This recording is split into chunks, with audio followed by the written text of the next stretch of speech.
9 minutos. A gente está aqui com a médica Luciana Correia, oncologista infantil, e vai começando a falar sobre hoje, que é o Dia Internacional de Combate ao Câncer Infantil. E a gente dá o bom dia à doutora Luciana e pergunta como é que está sendo comemorado esse dia. Bom dia, doutora Luciana. Olá, bom dia. A pergunta, na verdade, é a seguinte: há o que comemorar nesse dia? Sim, há muito o que comemorar. Eu acho que esse é um dia muito especial que a gente tem que ele tem que servir como um dia de conscientização, né? Porque a gente fala assim, por que falar sobre câncer infantil? É um tema pesado, é um tema chato, é um tema que traz uma coisa ruim pra gente. Mas a gente não pode esquecer que o câncer infantil, ele é a segunda causa de morte entre 0 e 19 anos. Qual é a primeira? São mortes violentas. Então, Violência? Mortes violentas. Isso então, no Brasil, acidente, né? Isso no Brasil. Porque no mundo é o câncer, né? No mundo é o câncer. Eu li isso hoje de madrugada. Mas, assim, no Brasil, de 0 a 19 anos, a primeira causa de morte são mortes violentas. Então, é acidente, morte por assassinato. Latrocínio, essas coisas. Exato. A segunda causa é o câncer infantil. Então, o câncer infantil é a primeira causa de morte por doença, na faixa etária de 0 a 19 anos. E a gente sempre fala a mesma coisa. Isso é distribuído igualmente pelo Brasil todo ou tem regiões pelo onde Brasil é mais forte? todo, isso é um dado do INCA, Sim. Tá? Do Instituto Nacional do Câncer. Isso é um dado do INCA e no Brasil todo é assim. A importância disso qual é? Porque o câncer infantil, quanto mais cedo diagnosticado, maior a chance de cura desse paciente. Quais são os tipos de câncer que mais aparecem aqui na nossa região? A gente tem, na verdade, as estatísticas são nacionais e a gente aqui no Rio Grande do Norte, a gente acaba acompanhando essas estatísticas. Então, o câncer mais comum na infância são as leucemias, né? Sim. E aí a famosa LLA, que é a leucemia linfóide aguda. Isso é o que? Hereditário? Não. O câncer Tem prevenção? tem uma prevenção secundária, que é através das campanhas de diagnóstico precoce. Sim. O câncer infantil ele é uma doença genética, porém ele não é hereditário, que são Certo. duas coisas diferentes. Então, você tem uma alteração genética que leva ao aparecimento do câncer, mas ele não é hereditário na grande maioria das vezes. Em raríssimas vezes você pode ter essa questão hereditária, mas é menos de 1% dos casos. Qual é o conselho que a gente pode dar aos pais de crianças em relação à prevenção contra o câncer? O primeiro conselho é fazer o acompanhamento com o pediatra de maneira regular, tá? Porque os pediatras hoje, dentro das universidades, dentro das residências, a gente fala sobre câncer infantil, a gente ensina câncer infantil hoje para essas novas gerações que estão se formando. O segundo é ele ficar atento a alguns sinais. Então, por exemplo, a criança está ficando pálida, a criança não era pálida e ficou pálida. A criança tem uma febre que persiste há mais de 20 dias, está perdendo peso, está perdendo apetite, está sentindo a famosa dor óssea, mas não é aquela dorzinha que quando você vai lá faz uma massagem a dor passa. Não, é uma dor que vai aumentando de intensidade e que faz com que a criança pare de andar ou pare de mexer um bracinho, né? Aparecimento das famosas manchinhas roxas na pele ou sangramentos por boca e nariz. Mas não é aquela criança, por exemplo, que tinha uma rinite, que é alérgica e que sempre sangrou. É aquela criança que nunca sangrou e começa a sangrar. Alguma perspectiva de o mundo passar a dispor da cura do câncer? A tecnologia, os laboratórios farmacêuticos aceleradamente têm criado sistematicamente novos produtos que trazem benefícios para o cidadão. Câncer virou uma coisa dogmática porque é uma doença que mais mata no mundo e não tem até hoje cura. E a gente vive escutando, vem aí, até agora nada. Alguma perspectiva? Eu acho que a gente tem melhorado muito em termos de tecnologia. Hoje as terapêuticas, elas são voltadas, o que a gente chama de terapia-alvo, né? Então você vai direto naquela alteração genética ou na célula que está levando ao câncer. Então isso já é um avanço e que aumenta a possibilidade de cura do paciente. Mas eu falar para você que eu tenho uma perspectiva que 100% das pessoas vão curar, não, ainda não. Eu acho que é muito cedo para a gente falar nisso. Mas com as novas terapêuticas que estão sendo vistas, a quimioterapia associada às terapias-alvo, né? Hoje a gente mexendo mais com terapia molecular também, a gente consegue melhorar a chance de cura desse paciente, né? E muito, principalmente daquelas doenças mais graves que antes não tinham muito o que fazer. Então, Você Luciana, a senhora... Você quer mudar a pauta para ir para o... Não, estou entrando agora, continua na pauta. Infantil? Mas hospital infantil. A senhora, como hematologista e oncologista infantil do Hospital Varela Santiago, como é que é a ocupação hoje lá do Varela? Há uma procura permanente, vive cheio? Explica para a gente como é que é a situação hoje. A procura para as crianças da oncohematologia, eu acho que ela realmente vem numa crescente. A gente, às vezes, tem meses que são 4 casos novos, outros meses um pouco menos, mas é sempre uma demanda crescente, né? Todo mundo que pedem para a gente avaliar, pediu para a gente avaliar, nós vamos avaliar. Então, para a oncologia, a vaga é 0. Se um colega médico ligar, olha, eu estou com uma criança que eu estou achando que pode ser, não pode ser, ela vai ser avaliada, vai ser vista, e se for, a gente já está ali para orientar. Percentualmente, o número de crianças com câncer é significativo ou não, hoje? Se você for colocar em termos de percentuais, é uma doença rara, tá? É raro? Mas... A cada o quê? Por exemplo, uma leucemia, você tem uma incidência de 1 para cada 25 mil, entendeu? Sim. Mas... Entenda, ela pode ser rara se você for fazer o geral da coisa. Na hora que você coloca na questão de mortalidade, aí ela passa a ser importante, né? E a gente sabe que tem um número, assim, que quanto mais a gente fala sobre câncer, mais as pessoas se atentam sobre os sinais e sintomas, mais crianças são diagnosticadas. Né? Porque a gente não pode esquecer que, algum tempo atrás, muitas crianças nem chegavam ao serviço de saúde para serem tratadas. Hoje, graças a Deus, elas chegam. Eu tenho aqui uma... Existe alguma coisa melhor que viajar? Claro que sim! INCA, que diz que os mais comuns entre 0 e 14 anos, as leucemias são as maiores, são 33%, Isso. 16% são tumores do sistema nervoso central. Exato. E 14% são linfomas. Como é que isso é visto? Esses números são os números realmente, retratam os números do que acontece lá dentro do hospital. E como é que é feito esse tratamento, como é que é feito esse acompanhamento dessas crianças e adolescentes? É exatamente isso, tá? O nosso grande público, a maioria das crianças são as leucemias, seguido dos tumores do sistema nervoso central e daí dos linfomas. O tratamento dessas crianças passa basicamente por, no caso das leucemias, é quimioterapia, alguns radioterapia, né?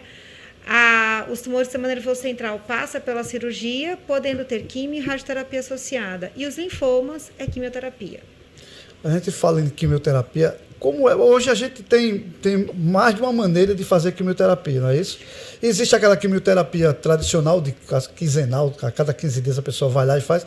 E existe uma medicamentosa. É assim, não? Não, na verdade, você pode fazer a quimioterapia de várias maneiras. Você pode fazer ela via oral, você pode fazer ela subcutânea, você pode fazer ela endovenosa.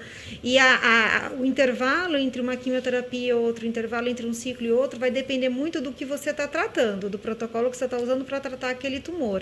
Mas você pode fazer quimioterapia intratecal no caso das leucemias. Havia uma reação muito grande antigamente à quimioterapia, porque era um tratamento muito agressivo. Nos últimos anos, essa forma de tratamento foi suavizada. Procede isso? Eu não acho que é suavizado. Eu acho que a gente sabe orientar, a gente consegue tratar melhor essas crianças, a gente consegue orientar melhor os pais dessas crianças. Então, a gente consegue intervir se elas têm algum tipo de intercorrência mais cedo, isso para benefício delas. Eu acho que tudo isso passa por educação. A educação, que eu falo, é a orientação mesmo, em saúde dos pais, as crianças, os profissionais que estão atendendo elas. Então, quando a gente consegue formar essa rede, a gente consegue atender melhor a nossa criança, ela vai ter menos intercorrência. A alimentação influencia no número de câncer? A alimentação diretamente na criança, não. Porque o que a gente tem que pensar é que criança e adulto são dois universos diferentes, né? A criança, o câncer, como eu já falei, ele é uma doença genética, tá? Então, você não vai ter influência dos fatores ambientais. No adulto, você pode ter essa influência dos fatores ambientais, porque o câncer deles é de uma célula mais madura, né?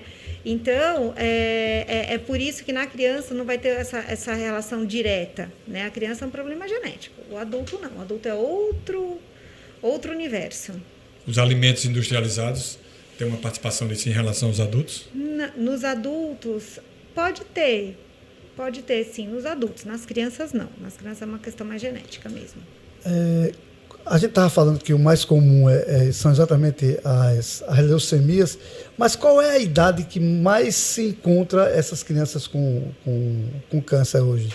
O câncer ele pode aparecer em qualquer faixa etária. Então, você pode ter, por exemplo, o bebezinho pequeno com o retinoblastoma, que agora virou na moda, né? Voltou na moda. por conta da filhinha do Thiago Leifert. Você pode ter com criancinhas entre 2 e 5 anos, que é o maior pico de incidência de leucemia, mas você também pode ter a leucemia na criança de 5, 6 meses. Então, o câncer, ele é democrático, ele vai dar em qualquer faixa etária da criança. Cada tumor vai ter a sua faixa etária de maior incidência, mas em qualquer idade eles podem ter. Esse tratamento do câncer em criança é diferente do câncer em adulto? Sim, as quimioterapias, os remédios são comuns, mas a forma com que a gente trata, a dose que a gente trata, a intensidade que nós tratamos é diferente. Porque a criança, ela é diferente do adulto, ela tem um metabolismo diferente. Então, você vai tratá-la, são os mesmos remédios usados de maneira diferente, em dose diferente, em intensidade diferente, em intervalos diferentes também. O universo de crianças com câncer no Rio Grande do Norte é significativo, por exemplo, anualmente. Quantas crianças são diagnosticadas? A senhora tem essa ideia? De cabeça, não, mas a gente... Mas é um número o quê? 200 crianças? É mais, é menos? A gente tem as estatísticas nacionais, né? Que é o que o INCA fala pra gente. Sim, né? o percentual é nacional. Aqui não tem... Não, a gente não tem Deve ser proporcional, né? Então... Na verdade, as incidências elas vão ser regulares em todos os estados, né, do mundo. Sempre A gente vai agora para um breve intervalo, porque vem aí o repórter CBN, e na sequência a gente continua conversando aqui com a doutora Luciana Corrêa, do Hospital Infantil Varela Santiago, ela que é hematologista e oncologista infantil. A gente volta já com o Bom Dia CBN, entrevistando hoje a doutora Luciana Corrêa. E para encerrar sobre câncer infantil, eu queria saber como é que a gente pode amenizar o impacto do câncer na infância. Eu acho que fundamental são as campanhas de conscientização dos profissionais de saúde, das famílias, dos professores na escola, por exemplo. Então, quanto mais a gente falar dos sinais e sintomas do câncer na infância, mais os pais, os pediatras, os professores, ou seja, toda aquela rede de apoio da criança vai estar atento. E isso vai facilitar o diagnóstico, isso vai trazer essas crianças mais cedo. E aí, de novo, quanto mais cedo diagnosticado, maior a chance de cura dessas crianças. Ainda há muito preconceito contra câncer?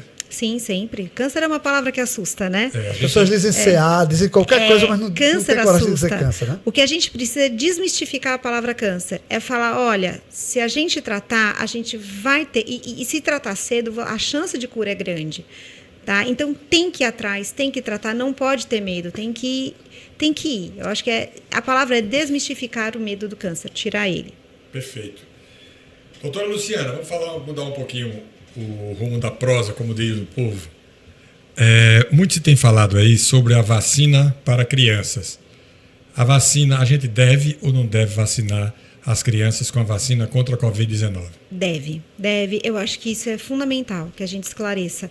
Essa vacina já é uma vacina que está estudada, a gente sabe dos efeitos adversos, mas ela vem proteger as crianças para os casos graves de Covid, que existem nas crianças também. Então, a gente vê aí, hoje, aparecendo, em todos os dias aparecem casos de crianças que faleceram, infelizmente, pela Covid. Então, elas precisam sim ser vacinadas. Faleceram porque não estavam vacinadas. Porque né? não estavam vacinadas, exatamente. Tá? Então, elas têm sim que ser vacinadas. E lembrando que se a gente vacina toda a família, inclusive as crianças, a gente vai acabar com essa cadeia de transmissão da Covid, né? E isso vai melhorar para todo mundo. Então, criança sim precisa ser vacinada. A gente tem que desmistificar o que está acontecendo hoje em relação às vacinas. Vacinas são importantes, elas salvam vidas, sim, tá? Esse discurso que você está fazendo aqui é exatamente igual ao discurso que eu já ouvi do Dr. Ney Fonseca, que é um pediatra referencial aqui, uma figuraça da cidade. E uma vez ele esteve lá na rádio comigo, com o Roberto, ele fez um apelo antes da Covid, que a gente defendesse o uso da vacina porque as pessoas estavam relaxando. Exato. E a gente passou a defender. E agora mesmo, o meu menino tem um filho de 8 anos, Rafael, e a mãe estava preocupada, disse, consulta o Dr. Ney. O Dr. Ney disse, sim, para vacinar e tal. Quer dizer, nós todos tomamos uma vacina. Exato. Então as crianças também, e nas suas doses, né? Eu acho que nós todos estamos bem hoje aqui porque nossas mães nos vacinaram a vida inteira, né? Então, assim, quem teve um caso de sarampo grave, varíola, gente. Há quanto tempo a gente não vê, né? Então, assim, verdade. É importante vacina. A Covid é fundamental e as outras também. É prevenção de saúde, para a saúde de todos, da população, das nossas crianças. Doutora Luciana, a senhora acredita que a gente sai de pandemia para endemia nos próximos 4 meses? Eu acredito que a gente sai de pandemia para endemia, mas eu não posso precisar para você o tempo, porque hoje é tudo... A Covid é tão nova que eu acho que ela vai atropelando várias coisas. Então, que a gente sai.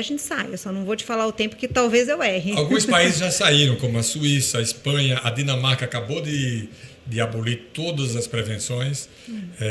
Eu acho que a Argentina também. A Argentina, no mês passado, em janeiro, a ministra da Saúde declarou que iria considerar a endemia. Acho que o mundo a gente está caminhando aí para ficar livre da pandemia, né? Já. Uma coisa que eu queria perguntar, que isso desperta muita curiosidade: as crianças expostas ao sol na praia, elas têm risco de adquirir câncer de pele? Sim, isso é uma das coisas que até a Sociedade Brasileira de Pediatria, lembra que quando as criancinhas ficavam com a icterícia no Natal, falava para tomar o banho de sol, hoje a gente tem até evitado, tá? Porque essa exposição ao sol, sim, aumenta a chance de câncer de pele nas crianças, apesar dele ainda ser raro na criança, mas existe sim essa relação. Então, proteção ao sol, pegar o sol no horário adequado, sempre com protetor solar. Até às 9 da manhã?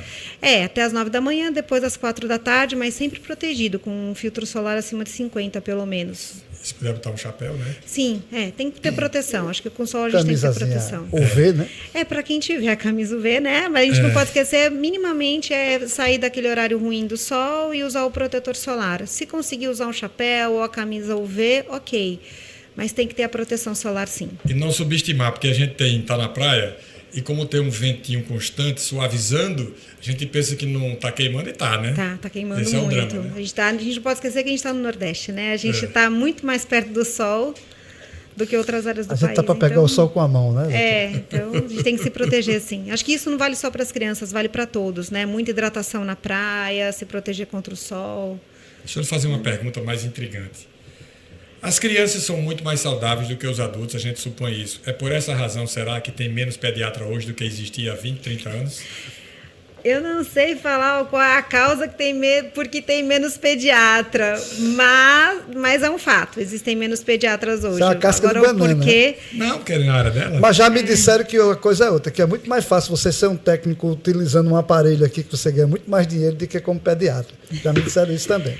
Não vou entrar na média de remuneração, mas realmente às vezes é complicado. E é uma profissão que você fica devotado, né? Porque a mãe vai ligar para você inúmeras vezes e quem escolhe ser pediatra, a gente sabe disso. Então é uma escolha sua pessoal também, né? Pediatra é full time, 24 horas, para escutar. É uma escolha sua também, né? Então, assim, a gente não reclama não, mas é uma escolha nossa. Né? A gente mas porque esse é o grande drama hoje, as pessoas reclamam demais, que faltam especialidades na pediatria. As mais diversas, né? Sempre tem procura e tem poucos profissionais atuando na área.